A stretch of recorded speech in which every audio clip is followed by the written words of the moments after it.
Bonjour ou bonsoir à vous tous et merci d'être avec nous. Nous sommes dans le monde en 7 ce samedi, dernier samedi de ce mois d'octobre. On va revenir sur les principaux sujets de l'actualité de la semaine et nous parlerons dans ce numéro du Sénégal avec les inquiétudes autour de l'état de santé de l'opposant Ousmane Sonko qui observe à nouveau une nouvelle grève de la faim. Nous irons du côté des États-Unis, les États-Unis qui ont, le Sénat a voté non au rapatriement des GI qui se trouvent actuellement au Niger. Toujours au Niger, une réunion des officiers de la CEDEAO a été ajournée. La réunion devait se pencher donc sur la situation du Niger. On parlera aussi de la Guinée avec l'audition des parties civiles dans le procès du massacre du 28 septembre. Cette audition a pris fin. Et le dernier sujet, ce sera le Togo. Moins de 20%, une chute de 20% des accidents de la circulation au troisième trimestre de l'année. On verra si les mesures prises par les autorités de la sécurité routière commencent par porter leurs fruits. Deux invités pour évoquer ces sujets sur le plateau. D'abord, d'un côté, Marcel Agbessinou, qui est journaliste et juriste. Bonsoir, Marcel. Bonsoir, Sam. Et si vous le permettez, allez-y. Il y a un grand juriste qu'on l'appelle Montesquieu, Ouais. et c'est un écrivain aussi, un philosophe, qui avait déclaré entre-temps que tout homme qui a le pouvoir est porté d'en abuser. Pour que l'on n'en abuse pas le pouvoir arrête le pouvoir. Et c'est pas cette formule lapidaire, et d'ailleurs en apparence anodine, que je salue nos téléspectatrices et téléspectateurs qui sont ici, et d'ailleurs, sans oublier votre personnel, vos personnels, et la direction. Merci beaucoup. Merci à vous. Je sais toujours qu'avec Marcel, il y a une citation pour commencer l'émission. Vous êtes aujourd'hui face à Kosigan Akwete, qui est président de l'Association des jeunes pour le développement. Bonsoir Kosigan Akwete. Bonsoir Samuel, bonsoir mon oncle. On se retrouve au plateau. Bonsoir à tous les téléspectatrices et tous les téléspectateurs de Niwa TV. Bonjour, bonsoir à Clikamé. Clikamé où nous avons organisé il y a quelques semaines le tournoi de la JD dont l'apothéose s'est passée le samedi dernier. Merci à toutes les autorités locales, le chef canton de Vaux-Coutimé, les chefs traditionnels des huit villages qui ont participé au tournoi. Merci au préfet, merci au CBO commissaire, merci au maire Golfe 1 et à toute la jeunesse de Clikamé de ses environs. Nous sommes de tout cœur avec vous. Prions Dieu qu'il nous prête vie. La seconde édition sera plus belle. Merci. Merci beaucoup. Ça me donne l'opportunité de vous interroger sur l'AJD, Association des jeunes pour le développement. Quel est le leitmotiv de l'AJD?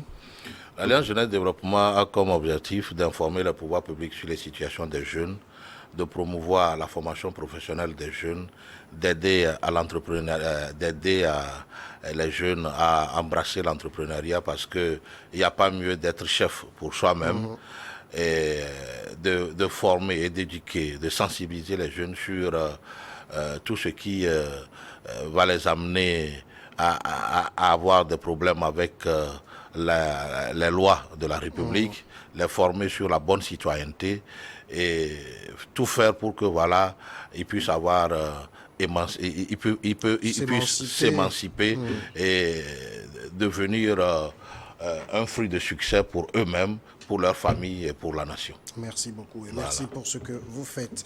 Alors, on passe tout de suite du côté du Sénégal. C'est le premier sujet de cette émission. L'opposant politique sénégalais continue sa grève de la faim, entamée depuis le 31 juillet dernier. C'était la date de son incarcération. Ces 5 derniers jours, il a même refusé de se soigner afin de contester son arrestation du 28 juillet, notamment pour appel à l'insurrection, alors que son état de santé se détériore. Plusieurs acteurs politiques de l'opposition s'inquiètent pour son sort. Vous l'avez compris, nous sommes du côté du Sénégal et il s'agit d'Ousmane Sonko, le leader du PASTEF. Le mercredi 16 août, cela fait 17 jours qu'Ousmane Sonko ne s'alimente plus inculpé et écroué depuis le 31 juillet. L'opposant, visé par 7 chefs d'accusation, dont l'appel à l'insurrection, poursuit donc sa grève de la faim pour dénoncer donc son incarcération et également l'incarcération de toutes les personnes arrêtées dans le cadre justement de son affaire. Considérant à côté Ousmane Sonko, on le sait, ce n'est pas n'importe qui au niveau du Sénégal. Il fait office aujourd'hui du leader de l'opposition et ce qui touche Ousmane Sonko, eh bien, ça fait parler dans le pays. Oui, ça fait parler, mais cela dénote aussi du caractère, je dis, victime de sa popularité. Entre-temps, Ousmane Sonko, avec ce slogan de pas de troisième mandat pour Macky Sall, est tombé dans un piège, le piège du populisme, où il s'était vu déjà président du Sénégal, or les élections sont encore devant. J'ai dit sur ce plateau que il va falloir que et Ousmane Sonko et son parti puissent se ressaisir et peut-être penser à écrire un projet de société autour duquel il devrait arrimer toute la population sénégalaise et préparer les élections que de se lancer dans les diatribes qui ne finissent pas vis-à-vis du pouvoir de Macky Sall et surtout appeler les jeunes à l'insurrection, ne serait-ce que pour faire partie de Macky Sall. Voilà qu'à la dernière minute, Macky Sall change de fusil d'épaule et dit « je ne participe plus, je n'irai plus aux élections ». Alors, de facto, Sonko et son parti n'ont plus de quoi à vendre pour les populations sénégalaises. Or, au même moment, Sonko alors se targuette de cette popularité pour ne pas alors se soumettre à la justice de son pays. Voilà que les lois de la République l'ont rattrapé. Aujourd'hui, il est en prison. Mais il a manqué d'être stoïque, il a manqué d'être responsable. C'est-à-dire que, vous savez, en politique, c'est savoir donner des coups et de les recevoir aussi. C'est vrai, il a donné des coups, maintenant il est en train de recevoir des coups, mais là où il a perdu son courage et sa force d'homme politique, c'est aller à la grève de la faim. Parce que vous savez, quand vous vous privez de nourriture, vous faites mal à votre corps. Or, il faudrait que vous soyez dans des conditions optimales de santé. Mais c'est pour une bonne cause aussi. Même si c'est pour une bonne cause, vous savez, Sonko n'a pas subi d'injustice plus que Mandela. Sonko n'a pas subi d'injustice vis-à-vis du pouvoir au Sénégal que Wade. Abdoulaye Wade, nous savons que quand vous fouillez un peu dans la vie politique du Sénégal, Abdoulaye Wade a été le politique qui a fait plus de prisons sous l'ère Abdou Diouf. Mais ça ne l'a pas permis alors de se priver de nourriture. Pas du tout. Et si Sonko avait prêté oreille à tous les conseils de Wade, je pense qu'il ne devrait pas tomber si bas. Vous savez, la dernière assise que le gouvernement Macky Sall a organisée vis-à-vis de toute la classe politique, là, le parti de Sonko a encore commis une faute grave, c'est de refuser d'y aller à ce dialogue-là.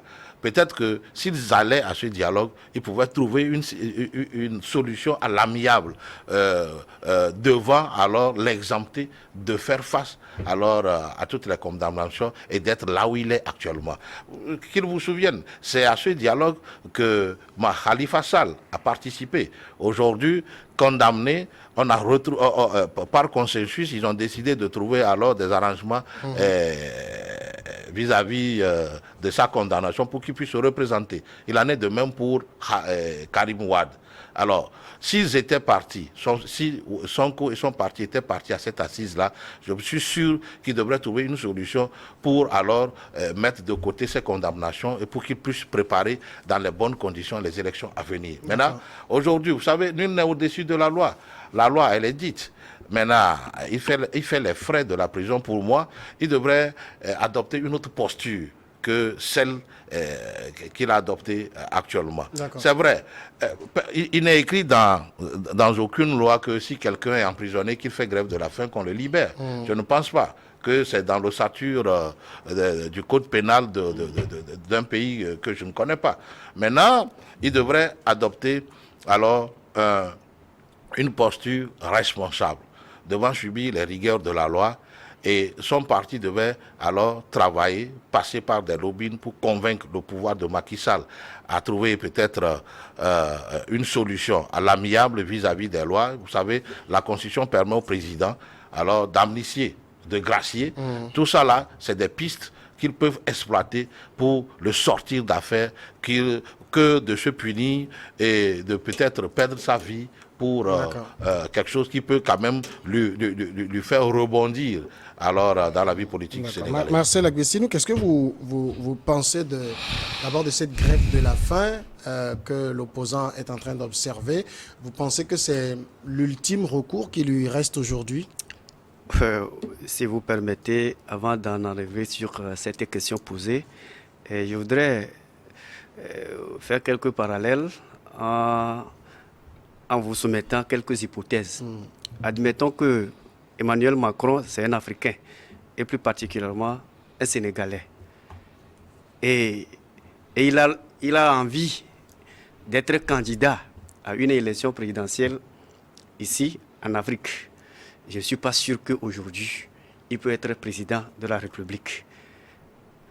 Ici, en Afrique, les institutions, presque toutes les institutions sont inféodées au régime en place. On manipule, on utilise les institutions judiciaires, surtout les tribunaux, à sa fin, pour avoir tout ce qu'on veut. On force ses opposants à s'exiler. On emprisonne des gens injustement, abusivement. Mais aujourd'hui, si nous regardons un peu la politique politicienne sénégalaise, vous serez convaincus avec moi que Ousmane Sonko n'a commis aucun crime.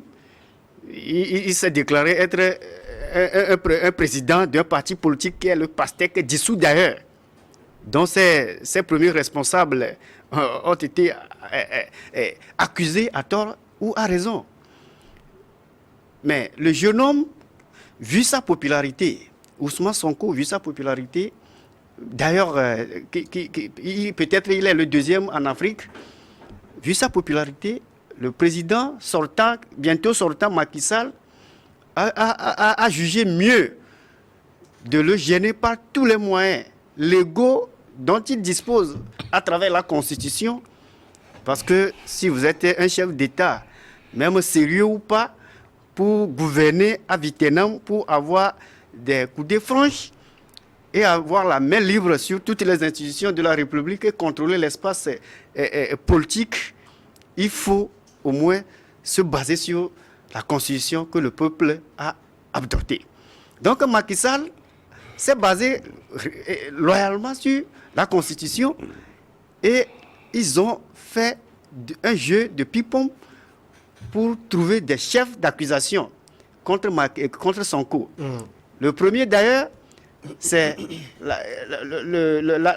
une supposée affaire du viol d'une esthéticienne que Macky Sall même ne se retrouve dedans.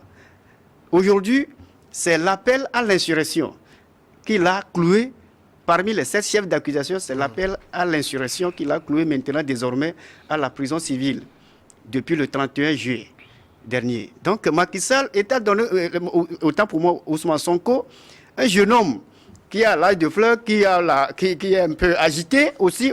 Quoi qu'on dise, il est agité, il n'a pas encore la sagesse comme les octogénaires. Il n'a pas digéré tout ce qui se passe.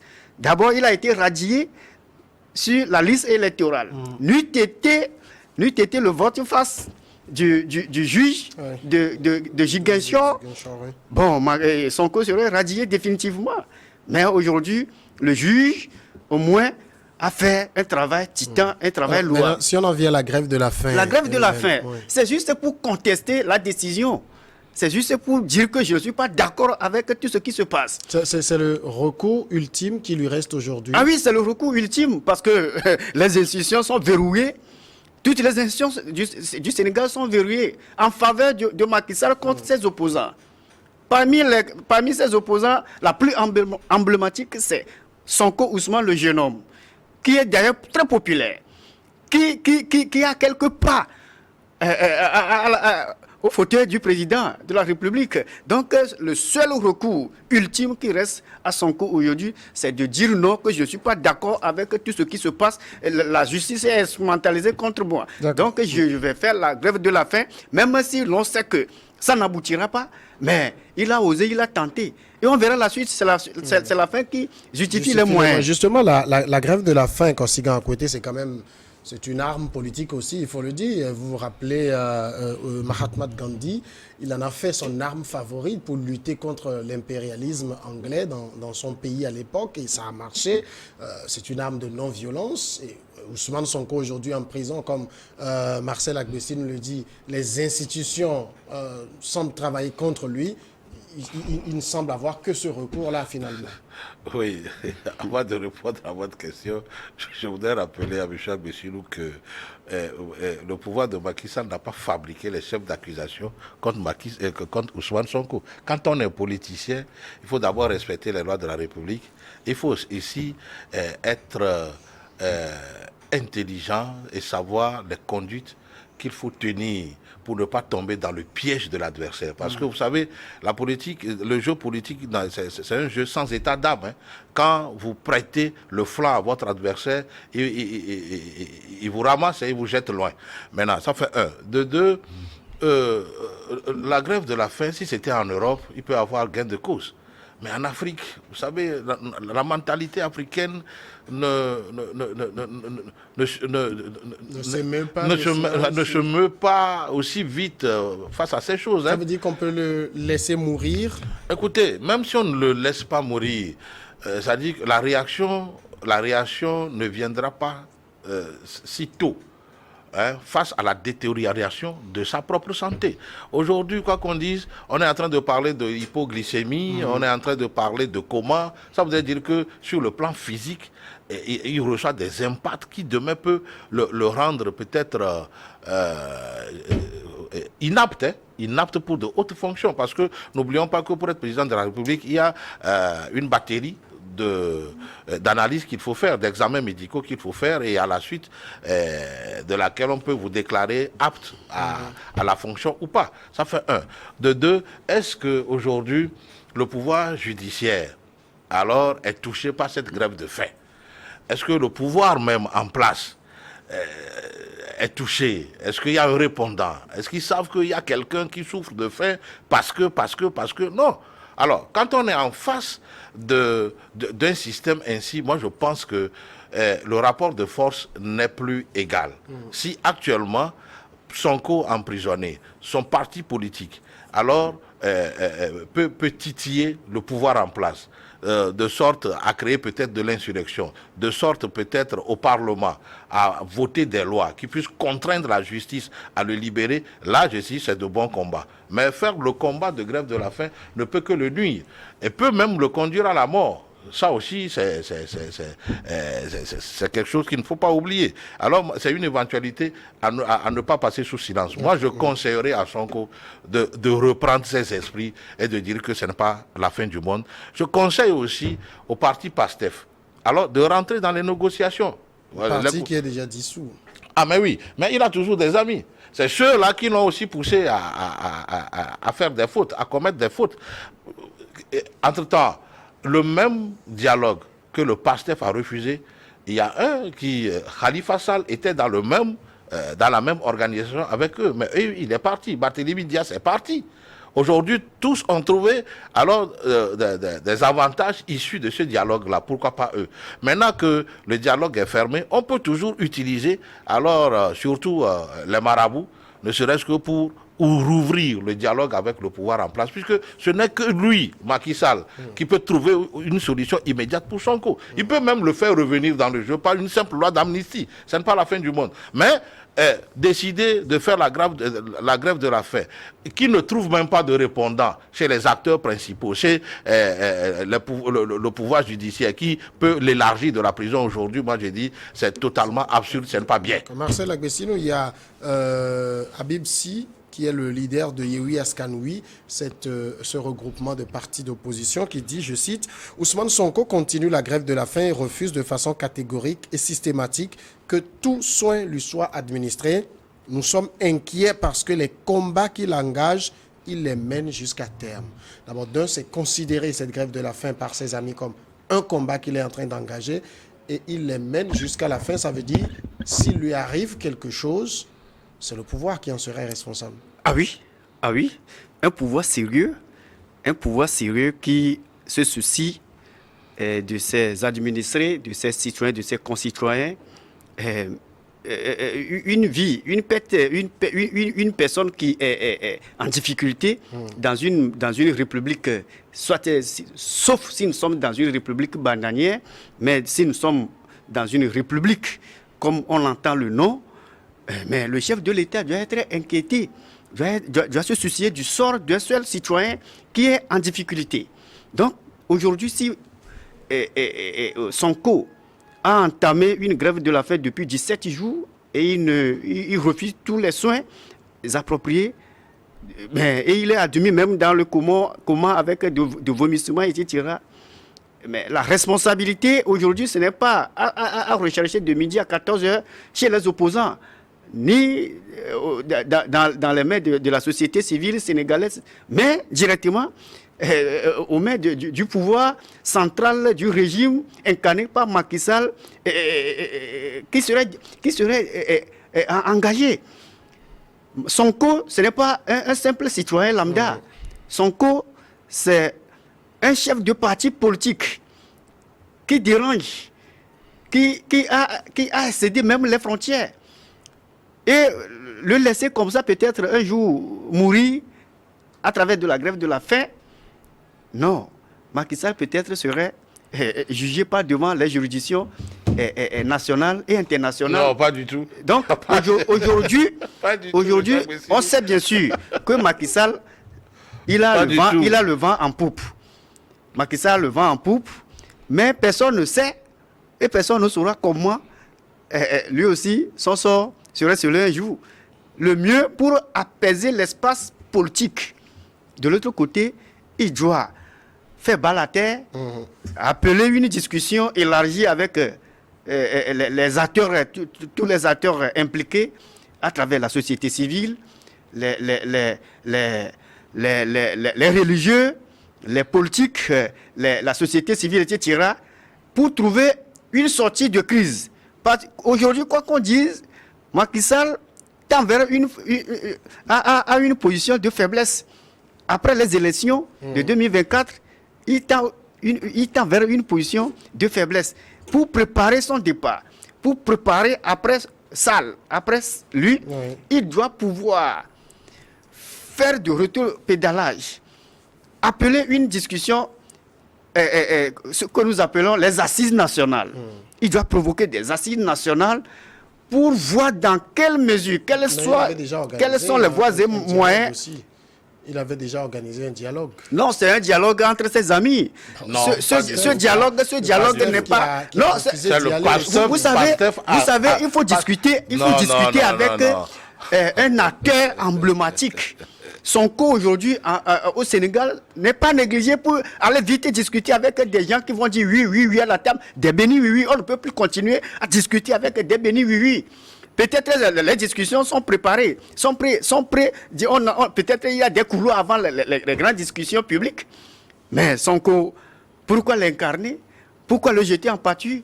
Pourquoi l'envoyer en prison et discuter avec des autres qui ne sont même pas représentatifs au pays? Donc, c'est pour la balle est dans le camp du pouvoir. C'est le pouvoir qui doit décliner l'espace. Ça aussi, on ne peut pas s'empêcher de le dire. Le sort de Sonko aujourd'hui entre les mains de Macky Sall. Non, pas du tout. Le sort de Sonko. Vous savez, quand nous prenons la séparation des pouvoirs, pourquoi vous voulez...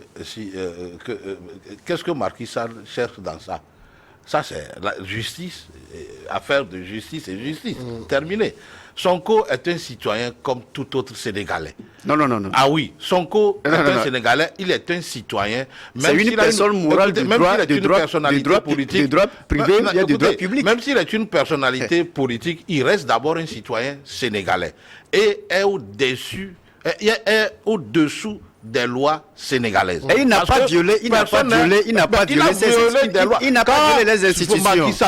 Quand Sonko de son propre chef a accusé un ministre, je crois c'est Amadou Ba ou quelque chose, le ministre de l'Environnement. Le ministre de l'Environnement de détournement. Il a fait une émission où il a raconté mais après, des mensonges sur ce ministre. Il a dit il va même soutenir alors ces allégations avec des preuves de l'IGE. Mais il n'a jamais prouvé à la face du monde, il n'a jamais sorti aucun papier à la face du monde alors attestant de ce qu'il a dit contre ce ministre-là. Ça, c'est des erreurs. Ça, c'est des erreurs et personne ne l'a poussé. Je ne dis pas, je ne viens pas dans les affaires de suite, body et tout. Moi, je ne dis pas ça. Mais ce que lui-même, il a dit, être un homme politique de ce rang et dire des mensonges qu'on ne peut pas prouver à la face du monde, ni devant la justice. Il a même refusé d'aller se présenter devant la justice, se targuant alors d'avoir les jeunes Sénégalais derrière lui. À chaque fois que Sonko est convoqué à la justice, il envoie des jeunes cassés, brûlés. Vous croyez que tout ça là, la loi ne punit pas? La loi punit. Mais nul n'est au-dessus de la loi. Ce n'est pas parce qu'on est le plus grand politicien adoubé dans le pays et donc on n'est plus alors sous la loi. On est sous la loi, bien sûr. Maintenant, pour ce qui concerne sa situation actuelle, moi j'ai dit, il faut des personnalités politiques pour faire le lobbying. D'autant plus que eux-mêmes, de leur chef, de leur propre chef, ils ont refusé de dialoguer à plusieurs reprises avec le pouvoir, à eux d'initier alors ces rencontres de haut niveau avec les personnalités, pouvoir influencer la décision de la justice ou du moins du président de la République pour qu'une grâce ou une amnistie lui soit accordée. Ce n'est que le courant par lequel il peut sortir d'affaires aujourd'hui. Où son parti est vraiment organisé, où il peut contraindre le pouvoir en place actuellement à le libérer sous peine d'insurrection populaire ou quoi que ce soit. Puisque aujourd'hui, c'est une histoire de rapport de force. D'accord. Voilà. Monsieur, on va aller tout de suite au second sujet. Nous parlons aussi du Niger. L'actualité concerne le Niger, mais c'est à Washington que les événements ont eu lieu. Le Sénat a rejeté une proposition de rapatrier les troupes américaines basées au Niger, pays où un coup d'État a eu lieu le 26 juillet 2023. Un sénateur républicain avait en effet avancé que le déploiement de ces troupes sur une base aérienne à Agadez était inapproprié. Il s'appelle Rand Paul. Le sénateur républicain estimait que le déploiement de quelques 1100 GIs avait eu lieu sans l'approbation du Congrès et risquait de placer ces troupes américaines dans une position périlleuse vu le contexte militaro-politique actuel. Voici ses arguments, c'est qu'avec le Moyen-Orient en feu, quel sens cela fait-il de disposer de 1000 soldats au Niger? Est-il logique de les affecter dans un pays gouverné par une junte militaire? Je cite exactement les propos de Rand Paul, mais le Sénat ne l'a pas entendu de cette oreille. Marcel Aguessinou, je viens à vous d'abord.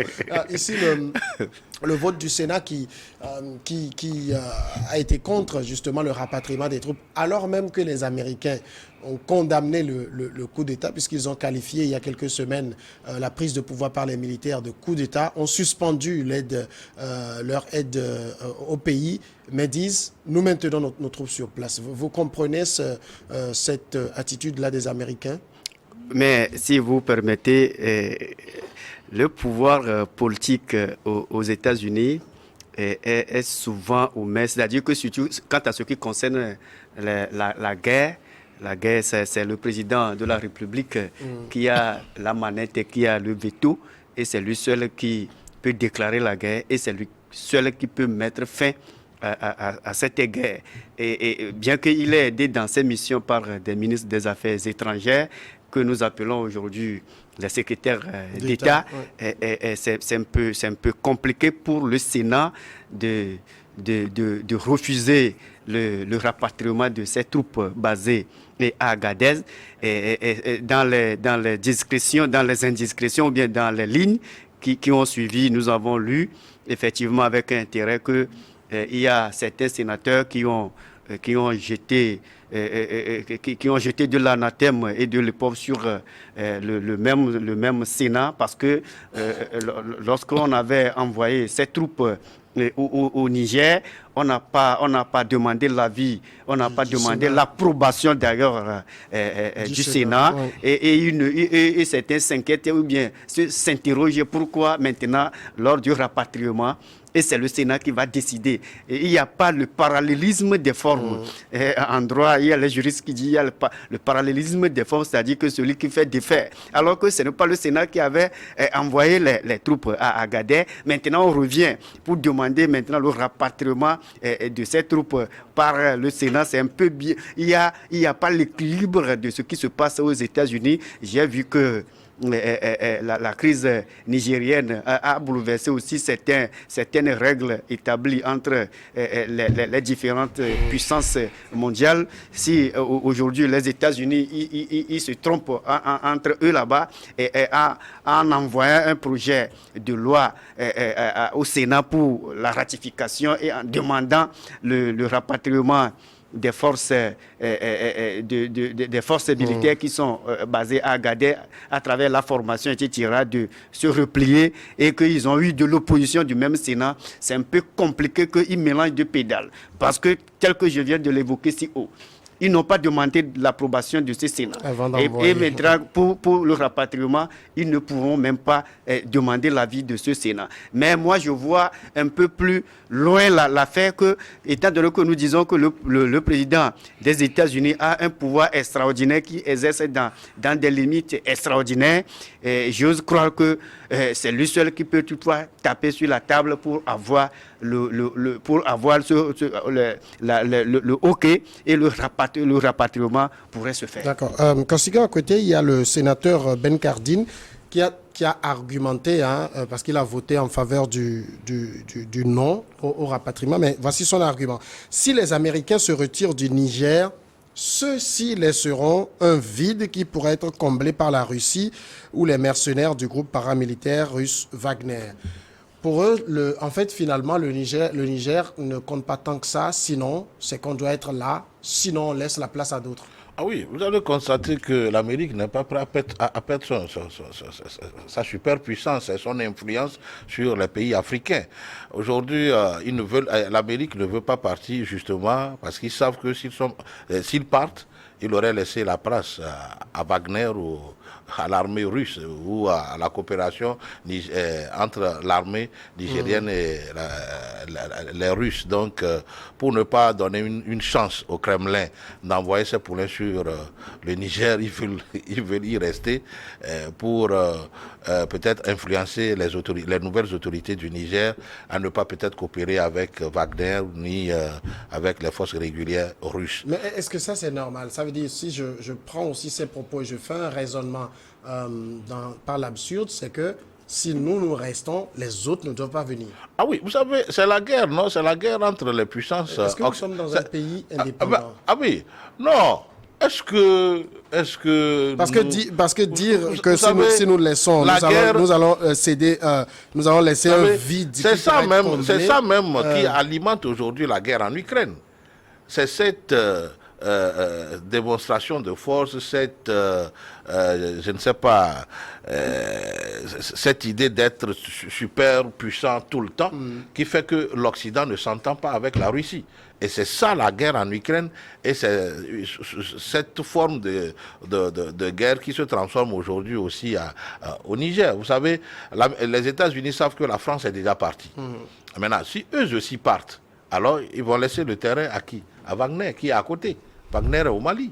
Le Mali est frontalier au Niger. Or, aujourd'hui, c'est une junte qui dirige le Niger. Et cette junte s'entend très bien avec les deux juntes voisines, telles que notamment celle du Mali et du Burkina. Alors, les deux ont comme partenaire direct la Russie et Wagner. Alors, si les États-Unis partent, et qu'il n'y a plus de force occidentale au Niger, alors ils auront fait la part belle à Wagner ou à la Russie. Ça confirme quand même tout le mal que les autres pensaient, parce que rappelez-vous, on disait que eux ils disent si nous sommes là, les autres n'ont plus le droit de venir. Mais c'est ça, c'est parce que on est dans un pays. Écoutez, c'est parce que l'Afrique indépendant. Ah oui, non, c'est parce que l'Afrique, les Occidentaux considèrent l'Afrique comme leur base arrière. C'est comme leur territoire à eux. Et puis, tout ça dénote de combien de fois, nous les Africains, nous avons alors laissé l'Occident prendre le dessus, décider à notre place, contrôler tout ce que nous avons, même nos ressources minières, et décider de notre vie, sans qu'on ne dise rien. Sinon, est-ce que le Niger aujourd'hui, renversons la situation, est-ce que les soldats nigériens peuvent aller rester quelque part aux États-Unis, ne serait-ce que pour des raisons de sécurité ou des raisons de terrorisme? Pas du tout. Alors, si aujourd'hui les États-Unis ne veulent pas partir, c'est à cause de leurs intérêts. Les intérêts qu'ils ont au Niger. C'est pourquoi ils ne veulent pas partir. Quoi qu'on dise, les soldats américains qui sont là-bas, c'est vrai, qui sont officiellement, c'est pour alors lutter contre le terrorisme. Et après, ils ont aussi des intérêts. Quoique la fois dernière, ils ont, je crois, suspendu l'aide qu'ils apportent souvent à l'État nigérien. Mais moi, j'ai dit, l'aide militaire, là, l'aide militaire et sociale, tout ça, là, et économique vont revenir très bientôt. Parce que c'est aussi une manière pour le Sénat américain de pousser alors l'exécutif à reprendre langue avec les nouvelles autorités pour que, voilà, ils puissent trouver le juste milieu pour faire... Ça passera d'abord par la reconnaissance des nouvelles autorités nigériennes et le partenariat continuera entre les États-Unis et le Niger, parce que s'il n'y a pas ça, les soldats américains ne peuvent pas aussi rester à Agadez. Il faut aussi l'aval des nouvelles autorités pour qu'ils puissent rester là-bas et être ravitaillés et alors continuer par faire ce qu'ils sont en train de faire. Même la formation, ils seront obligés de reprendre la formation. Parce que là, actuellement, ils ont suspendu la formation. L'aide de 442 millions de dollars, aide financière pour Niamey est suspendue. Et on dit en même temps, nous suspendons tout cela parce que vous êtes des autorités illégitimes, mais nous restons. C'est un paradoxe comme les Occidentaux en ont l'habitude. Effectivement, c'est un paradoxe et on voit qu'ils ne sont pas logiques envers eux-mêmes. Vous savez, lorsqu'on a déclaré l'ambassadeur français au Niger, persona ingrata, rapidement le président Macron a déclaré publiquement qu'il ne rapatrie pas. Il ne rapatrie pas cet ambassadeur. Parce qu'il ne reconnaît pas les autorités pushistes en place. Oubliant à Wittenham la convention du 18 avril 1961, la convention de Vienne, installant les ambassadeurs, les nonces, les ministres, etc. Pour Macron, après avoir eu la déclaration contraire de la grande puissance, il croyait être dans la même ligne droite que les États-Unis. Les États-Unis l'ont dérouté, l'ont mis à mal. Raison pour laquelle, quoi qu'on dise, Macron n'a pas envoyé l'ambassadeur français à son propre nom auprès de Bazoum, mais c'est auprès d'une république. Et la république là, c'est le Niger. Pour envoyer un ambassadeur auprès d'une république, on envoie d'abord ce qu'on appelle en droit international l'agrément. Et à travers l'agrément, c'est-à-dire qu'il y a le consentement mutuel. Le 8 domine. Entre l'État l'État accréditant envoie son ambassadeur auprès de l'État accrédité. Et c'est l'agrément là c'est-à-dire le consentement mutuel des deux qui prévaut. Après avoir donné son OK, à travers l'agrément, on envoie quelque chose qu'on appelle la lettre de créance, installant l'ambassadeur définitivement. Et c'est la lettre de créance qui est signée par les deux chefs d'État. C'est de là on peut parler que, bon, Macron a signé la lettre de créance et l'autre côté, Bazoum aussi a signé. Une fois que le régime ancien est dessus, tombe l'ambassadeur qui est au poste.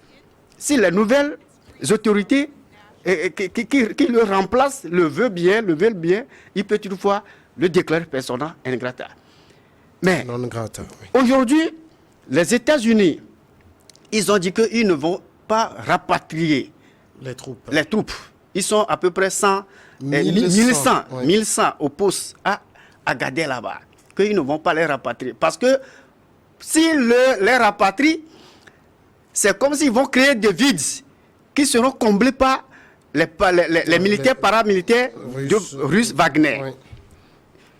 Permettez-moi de vous dire que les États-Unis n'ont jamais gagné seuls aucune guerre. Ça, c'est clair. Oui. Depuis la Première Guerre mondiale. À part dans les films, ils n'ont jamais gagné dans les films.